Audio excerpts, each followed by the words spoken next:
Alright, hey there folks, it's John Boy here, and yeah, we're gonna get into the match. So I'm up against Noah this week. Yeah, so it's kind of funny about this match. We both didn't prep for the right things. I thought he was gonna bring, the classic sand duo, because it does, it's a good duo for a reason. But he ends up bringing all of his special attackers and Umbreon and Gengar. I had anticipated the El Creamy, but yeah, I wasn't quite sure if he'd bring the Gengar or not. So here I'm thinking I want to scout, so start with my Thundurus and Raven there, go with Big Bertha and Marshadow, but at last second I decline and I go for my Hitmontop because I think I can get some pretty good Intimidates off, and then also, of course, it's got Fake Out and all that there. So I frisk its items. I know it's got the sash, got the citrus berry there, so I'm not too worried. So here I just think about getting off some damage. The rising voltage should be going off into his Alcremie there, and I like the name Wells Fargo. That's pretty hip. And then I go for the Future Sight, which Future Sight is really cool because it helps me position since it's 2 turns in the future. Well, I take the Shadow Ball pretty well and proc my Citrus Berry. Go for the big damage there on Wells Fargo and then set up my Future Sight. Uses Acid Armor. I'm not too worried about that because I'm a special attacker. So then I go for the Rising Voltage over there.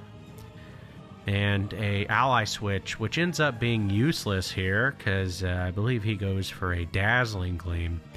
But I think, if I'm not mistaken, he prepped for Physical Thundurus, and I'm the special variant.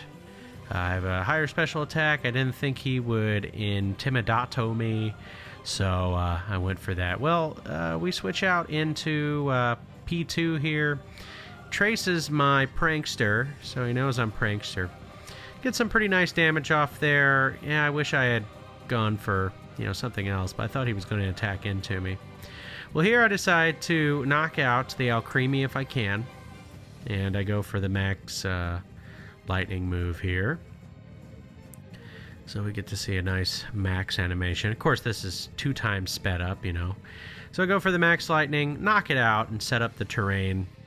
I didn't think he would try to put me to sleep or something, but at least it increases the electric type attacks. And then I put a Future Sight over there so I can get both sides, hit there. As you can see, I get knocked out by the Shadow Ball, and then I get a good scope of what Future Sight is doing to the Porygon 2, or P2. So we're communicating. And then we send out good old Marshadow, and here comes Wells Fargo. Well, I know I'm faster than the Gengar, but I don't want any weird ally switch, so that's why I go for this move here. And I know I'm going to get off damage into that other slot because the Future Sight is there. So I go for the Protect here.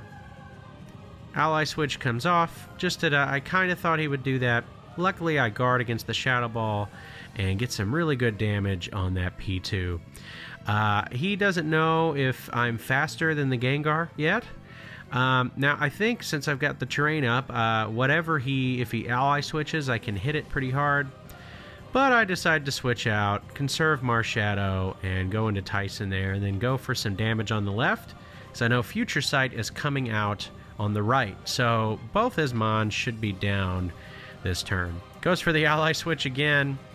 And hits me with the Shadow Ball. Luckily, I've got pretty high special defense.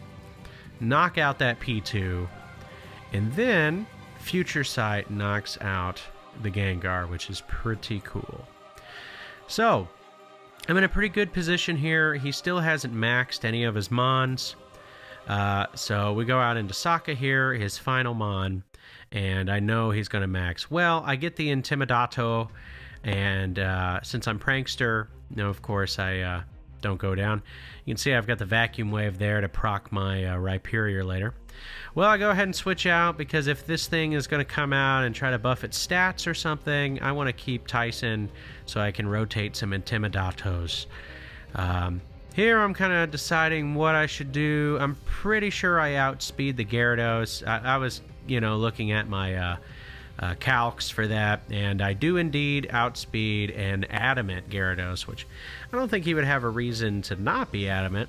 So I was pretty confident I would hit him and knock him out, especially in the terrain, So I switch out into good old-fashioned Marshadow there and go for the Rising Voltage. Oh my gosh, it doesn't knock it out. That is crazy. And knocks out Marshadow in one hit. I mean, that's definitely an adamant Gyarados. But yeah, and he gets the speed buff, which is problematic for me. So here, though, since I'm Prankster, and he's got the Intimidate off, I think I'm doing calcs right now.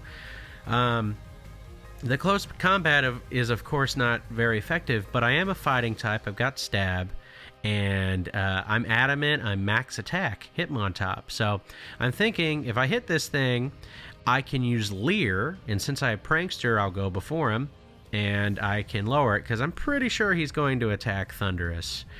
So that goes off. He goes for the Max Geyser for some reason. I thought the Max Airstream would do maybe a little bit more damage. I don't know. But anyway, I end up, my plan comes to fruition, and I knock out the Gyarados. So we're into Game 2. Not too shabby in Game 1. So we've got, here I'm thinking I want to switch up the strategy and bring out Big Bertha there. I'm thinking about who I want to support it with, but then I go for Hinata there, my Jingly Keys. And I've got some nice Mons in the back. Now, the big strategy with this Clef Key is that I can turn off items, and I can also switch them around. So that was what I was kind of experimenting with here. So we throw these guys out here. Gyarados is the lead, which is unfortunate for my attack stat. But I'm confident that he'll probably hit me, and I'll get the weakness policy off. So I go ahead and go for the max rock move, Rockfall, I believe it is.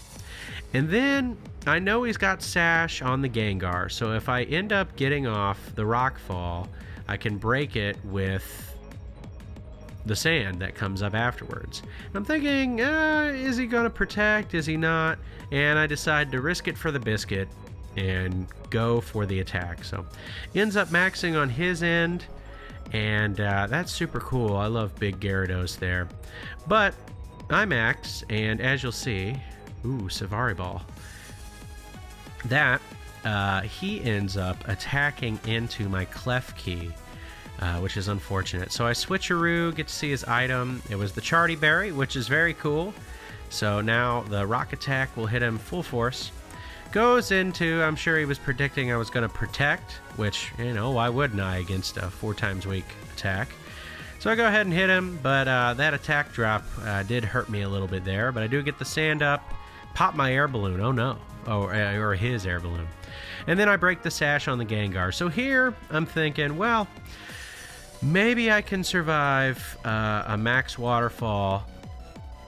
So, but I really want to conserve Hinata. I mean, it is taunted, as you saw. So I end up switching into the good old-fashioned Thundurus there. The Wish Granter, because it's a genie, Well, Wells Fargo hits me with a crit, which is unfortunate. That procs my weakness policy, but does weaken me, and hits me with a Max Geyser. Now, I didn't really calc that, but I assume that if he went with doubled up into me, that probably would have taken me down. So, it's a physical attacking Gyarados, so, I mean, why not? Sand only buffs your special defense. So I go ahead and go into Marshadow here and target down both these Mons, right? So I know I'm faster than both of them. I calc them specifically.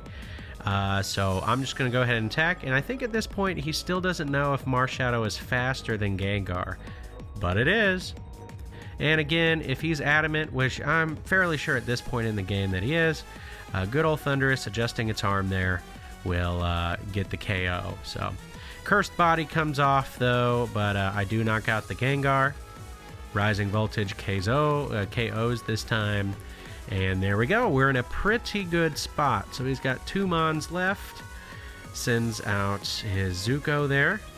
Love the name, And then we got the P2, which copies my Technician, which is unfortunate. I forget that I was like, man, he curse-bodied me. Well, I want to conserve the Marshadow, So I don't want to, go for an attack, so I go out into Hinata, and then I go for the Weather Ball, because we are in rain, and I'm hoping he doesn't protect. Well, he doesn't, so I end up getting a nice Water-type attack off, surprise tech, and it's down. Well, now he goes for the Trick Room, though, with P2. So now it's just a matter of taking him out. So I go for the Magic Room and deactivate his Eviolite. And then I start going for Rising Voltages. So, and then basically after this, it is game. He goes for some Shadow Balls. I hit him with some Rising Voltages. And, of course, I go for the Novel Light Screen, because I was worried about the Alcremie, so I did pack Light Screen. I thought I had enough physical bulk not to do Reflect. So with that, I go for some Rising Voltages. The rain stops, which doesn't really matter. And then I start attacking him. I thought about maybe switching into the Marshadow, but, I was thinking maybe he'd do Recover, and he ended up doing it. But I go ahead, and I am steadfast. I start hitting him with both these guys here, and he takes use of his Trick Room turns while he can, using Recover and stuff. So anyway, great game against Noah. Really fun sets. They Gyarados scared me a little bit in Game 1 when I hit it with a quad effective move and it survived. I'm like, oh, about to get swept by Gyarados, but we go ahead and knock out the Porygon 2, and that is game. So big thanks to Noah for playing me and putting on a great show. And so like always, there's some links down in the description, and if you click on them, it'll help out the channel a whole lot. Don't forget to like and subscribe, of course. That also helps us out a whole lot here. So anyway, take care, guys, and I will see you later.